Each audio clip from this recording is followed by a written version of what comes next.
Right now, 11 minutes of non-stop local news, weather, and SWX sports headlines. This is KHQ Local News, 11 at 11. Right now on KHQ. Breaking news. We're following some breaking news just into our newsroom tonight. At least 3 people have been hurt in a bad car crash in downtown Spokane. Good evening. Thanks for joining us tonight. I'm Claire Graham. Take a look. This crash happened on 3rd and Brown within the last couple hours. Spokane police say at least 3 cars crashed when a driver ran a red light. Officers say that car hit the back of a ride-share van, ejecting a woman. Paramedics rushed her to the hospital, where doctors are fighting to save her life, along with the driver, who police say is responsible. When the crash happened, some actors happened to be rehearsing nearby and rushed out to help when they heard it. I'm still a bit shaken because you don't like to see anything of the kind. You know, people are hurt, and it's always a very emotional thing to not witness an accident, but the aftermath. Paramedics took a number of other people to the hospital, but it's still unclear just how many and how badly they were hurt. Strike avoided for now. Today, the Spokane Public School District and the Spokane Education Association came to a tentative deal hours before they were going to pack up and picket. Parents can breathe a sigh of relief tonight, knowing your kids have a place to go to school tomorrow, but it doesn't end there. More fallout could come next week. The deal they reached today was a tentative deal, which means both sides will still have some ironing out to do of the details. That will play out on Tuesday. Gabe Cohen joins us live in the newsroom tonight. And Gabe, you've been following the negotiations very closely. What's next? Well, Claire, we've been bringing you information all week in our school strike zone here, but somehow it seems there might not be that much more to talk about. But here's what's still to come. The Spokane Education Association is going to meet on Tuesday. That's when they're going to vote to ratify this deal, and they still do need a simple majority in that vote in order for it to pass. But both sides seem very confident that that won't be a problem at this point. A really remarkable shift the last 8 hours in the tone of this discussion from what we've heard all week. The strike seemed imminent. Yesterday was not a productive day. But just hours before these signs were set to hit Spokane streets, a last-minute deal got done. At first it felt kind of surreal, so I was like, oh my gosh, this is happening now. You know, I'm thrilled. I know the superintendent is thrilled. Both sides expect educators to ratify this deal on Tuesday. They're all very happy to be in front of the students tomorrow and next week. I think they're going to be very happy. That means students won't be sent home, and student athletes can continue to prepare for the season without hesitation. Well, as a coach, it's just kind of nice to know, we start out the season battling smoke, and now we're this, and the kids don't know anything, and we don't know anything, but just told the kids we play every day like we're playing a game. And so glad to hear that that's over, no more worries, and now it's just down to the season. The only problem is this is a one-year deal. So next summer, this saga could start all over again. We don't want to go here again. But again, if we have to, we will. But certainly we don't want to do this again. Well, the good news tonight is they say that that one-year contract isn't out of the ordinary. That has more to do with state funding than anything else. As for the details of this tentative deal, they plan to release that after the educators get their first look at them on Tuesday. Live in the newsroom tonight, Gabe Cohen, KHQ Local News. Gabe, thank you. Now here's the reality Spokane nearly avoided. Today was day 3 of the strike for the Pasco School District, and if anything, tensions seem to be rising. The district and teachers union are meeting face-to-face without a mediator tonight as their 18-hour marathon negotiations continue. The district has filed an injunction to try and force teachers to go back to school. A hearing for that is scheduled for 10 o'clock tomorrow morning. The strike also continues in Western Washington. Seattle's public school teachers voted tonight to strike next Wednesday if they can't reach a deal. The Seattle Education Association, which represents about 5,000 school employees, unanimously approved the plan to strike. The vote comes just days before school is set to start for the nearly 53,000 students in Washington's largest school district. In a Crime Tracker alert tonight, a man is in jail after police say he shot a Department of Corrections officer in Yakima. The officer is doing fine tonight. Doctors at the hospital treated her for the gunshot wound in her leg and sent her home. Police say she was working on a violent crimes task force looking for someone involved in a drive-by shooting. When officers surrounded a home, someone inside opened fire. Police booked 25-year-old Eric Garcia Romero into jail on several charges. Right now, police in Sacramento, California are looking for a gunman who opened fire near Sacramento City College, killing one young man and wounding 2 others. The campus went into lockdown after 3 gunshots rang out. The 3 men who got shot were all students. Police say the shooter was a shirtless man wearing cargo shorts, but they're not sure if he has ties to the school or what his motive was. A 14-year-old girl and a 17-year-old boy are in the hospital after they were shot and injured near an elementary school in Everett, Washington tonight. Snohomish County Sheriff deputies say the shooting didn't involve any students or school employees. Tonight they're still looking for the gunman, who deputies say is a black man in his 20s. No word yet what led up to the shooting. And new information tonight in the investigation of the school shooting at Marysville-Pilchuck High School. A judge says texts between the gunman and his ex-girlfriend will go public. The judge says there's legitimate public interest in releasing the messages, which are part of the police investigation. Most of the records released tonight focus on the end of the long-term relationship between Jalen Freiberg and his ex. Her attorney has argued releasing the texts could be harmful to the teenage girl. The city of Pasco tonight is facing a federal lawsuit filed by the wife and children of a man who Pasco police shot and killed. Teresa de Jesus Meraz is seeking more than $25 million in damages for the death of her husband, Antonio Zambrano Montes. The lawsuit names the city, Pasco police, the police chief, and the 3 officers who killed him. They opened fire on Zambrano Montes back in February after he threatened officers by throwing rocks at them. We are in fire mode again tonight, bringing you the latest wildfire information in our region in the first 6 minutes of our newscast. Tonight, firefighters are getting a handle on the Okanagan Complex fire. Certainly glad to hear that. The fire is burning 15 miles outside of Omak and near the town of Twisp.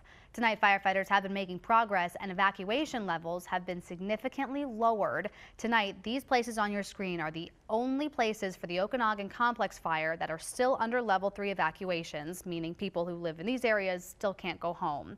On the bright side, though, this list is much shorter than it used to be. Tonight, these fires now have grown to about 148,000 acres, but they are 50% contained. Firefighters say the wind and clear skies made the fire more active than it has been in the last several days. Firefighters say the weather has helped, however, with the North Star and Tunk Block fires. They're burning near Nispelem and Republic, but firefighters still have a lot of work to do. With more than 360,000 acres burning, there are more than 370 miles of fire lines between these 2 fires.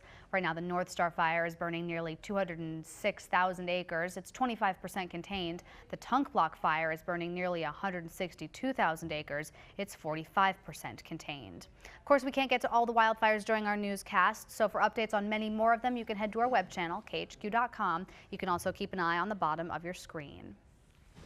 A firefighter in central Idaho is recovering tonight after he was bit by a bear. The wildland firefighter was sleeping when a black bear went into his tent. Paramedics took him to the hospital with a minor wound. Doctors treated him and let him go. He should be fine. Idaho Fish and Wildlife officers have now trapped and euthanized a black bear, but they're still waiting for DNA test results to confirm if it's the same bear that bit the firefighter. Hopefully the worst is behind us tonight. This past June, July, and August made for the hottest and driest summer on record in Spokane. Let's talk to Blake Jensen now. Blake, sounds like things are definitely different outside now. Certainly, and you even mentioned a couple minutes ago in those fires that the weather has been helping out, and certainly has, and a lot of that has to do with not only the cooler temperatures that have kind of been moving into the region, but also a little bit of rain, a little bit of moisture, some humidity levels that are rising the last couple of days. So starting to feel like fall, and that's certainly going to be the case out there tonight. You take a look at the temperatures out there at the moment. It's already 41 degrees in Sandpoint. We talked about this at 5 and 6 o'clock tonight. A chance to see some of these temperatures dropping down into the 30s for some of our northern valleys. That certainly looks like a possibility in Sandpoint tonight. Already 45 in Coeur d'Alene. Pullman, you're at 47 degrees. Obviously up and over Lookout Pass, a little bit colder, 39. Spokane still at 52 degrees and into the low 50s already out across the Columbia Basin. So expect a chilly night out there tonight as you head into the morning tomorrow morning. Yeah, make sure the kids are bundled up. Look at this, 42 degrees at 6 o'clock in the morning in Spokane, 7 o'clock, 44 degrees, 46 at 8 o'clock in the morning. So we're looking at a chilly start to the day, but overall should still be a pretty nice Friday before things start to get interesting, so to say, as we head into the Labor Day weekend. I'll have a much more in-depth look at your forecast coming up here in a few minutes. Claire. Blake, thanks. In a fire alert tonight, firefighters quickly put out a fire at a home in Spokane Valley tonight. It broke out just a few hours ago on Abbott Road. Firefighters say no one got hurt, and they're still trying to figure out exactly what sparked the flames. A county clerk in Kentucky is in jail tonight, and she'll stay there until she agrees to issue marriage licenses to gay couples. A federal judge is holding Kim Davis on contempt charges. Davis stopped issuing any licenses after the Supreme Court legalized same-sex marriage back in June. She says it's against her religious beliefs. In federal court today, she told the judge she wouldn't change her stance, but the judge told her her beliefs were not a viable defense. Tom Brady will play on. A federal judge has tossed out a 4-game suspension against him for last season's Deflategate scandal, but the NFL plans to appeal the judge's ruling. The NFL punished the New England Patriots quarterback after an investigation found it was more probable than not that Patriots employees purposely deflated footballs before the AFC Championship game. Brady maintains his innocence. He's expected to play in next week's season opener against Pittsburgh. New information out of Paris tonight, where prosecutors are confirming the piece of a plane wing that washed ashore on Reunion Island is from the wreckage of the missing Malaysia plane. Prosecutors had originally been cautious about linking the flaperon to the missing plane, but investigators say the paint color, maintenance records, and serial number all match the MH370. This might be another reason to always make sure you have your phone with you. One man's lucky to be alive after a robber shot him during a home invasion and his smartphone stopped the bullet. This is what's left of the phone now. Take a look. The man's roommate says the gunman followed the man to the door of their apartment and grabbed his computer bag, shot him, and then ran off with his computer. Miraculously, the bullet ricocheted off his phone and just ripped his jeans. The man who got shot has since moved away from Fresno, California to go live with family. He has no plans to go back. Barker High School in Spokane Valley has a new name. It's now going by Micah Peak High School. So why the change? The school used to be on Barker Road, but it's moved once and it's moving again in February. With the new name also comes the opportunity for a new mascot. They're now going to be the Wolverines. So much more to come here tonight on KHQ Local News 11 at 11. Labor Day weekend is coming up and it's time to start planning for it. Blake Jensen has a look at your forecast. Plus my dog Promo's here. You might have just heard him bark, and he has a mission tonight to help you find a new furry friend. But first, sending hitmen after the homeless, overgrown sheep, and sending nude selfies to the HR department. Another day, much more madness to report. Your Mad Minute is next. Idaho trying to start off its season on the right foot tonight in college football. Plus, the Indians flirting with a no-hitter in their home finale. That's coming up later in sports. For all you do, for putting your lives on the line to keep us safe, for all the firefighters in the Inland Northwest fighting wildfires, thank you from KHQ. Welcome back. It's our Mad Minute for the night. In our effort to bring you as much news as possible, we'll share as many crazy stories as we can with you over the next minute. So let's put a Mad Minute on the clock. Police in Florida arrested a woman who tried to hire a hitman to kill a homeless man who she thought was giving her grandchildren lice. A lost, overgrown sheep was sheared in Australia for the first time in 5 years. He produced enough wool to make 30 sweaters. Authorities in Maine have nabbed a man who's been spray painting pictures of Sasquatch on signs around town. Shortly after a man in Illinois got a job offer, he accidentally texted 2 naked selfies to the HR manager who wanted to hire him. The offer was retracted. A man in Arizona stabbed a police car with an 8-inch butcher's knife as officers were arresting him. A college student in Texas lost her license when she got a DUI, so she's been getting around campus in a Barbie Jeep she bought on Craigslist. A city in Japan has created a new way to look at maps. Cat Street View lets you see local streets from a cat's perspective. A man tried to rob a bank in Texas by writing "Dame dinero" or "give me money" on a deposit slip. The teller thought it was a name, and the robber left while she slowly looked up names. The boxer in the Netherlands has turned his gym into an art studio by wrapping canvas around punching bags and dipping his gloves in paint. As always, you can read more about all your Mad Minute stories right now on our website. We've put up extended versions, plus some that didn't quite make the minute. That's all on KHQ.com. Don't go anywhere now. Blake Jensen's coming back with your weather in just a few minutes. Don't miss it for your holiday weekend. Welcome back. Check this out. A famous house in California that looks like it comes from a cartoon is up for sale. This isn't bedrock, but people call this the Flintstones house. The home hits the market next week for $4.2 million. It has 3 bedrooms, 2 bathrooms, and a wild kitchen, and it's really more modern than a Stone Age family would expect. The homeowner is moving on after 19 years, so all this can be yours if you want to yabba dabba do it. No Dino included, I guess. Got to bring your own dinosaur. Blake, would you buy this house? No, it was right next to the freeway. Did you see that? Oh, no, I didn't notice. LA, right next to the freeway. That does it for me. It's gone. I would go. buy it if it was like out in the middle of the mountains or something. That'd Pretty be cool. cool. Kind of built into the side of the rocks. Anyways, let's get to the weather forecast. Things that looking pretty nice out there for our Friday. Nice but cold, especially as we're starting off the morning. So.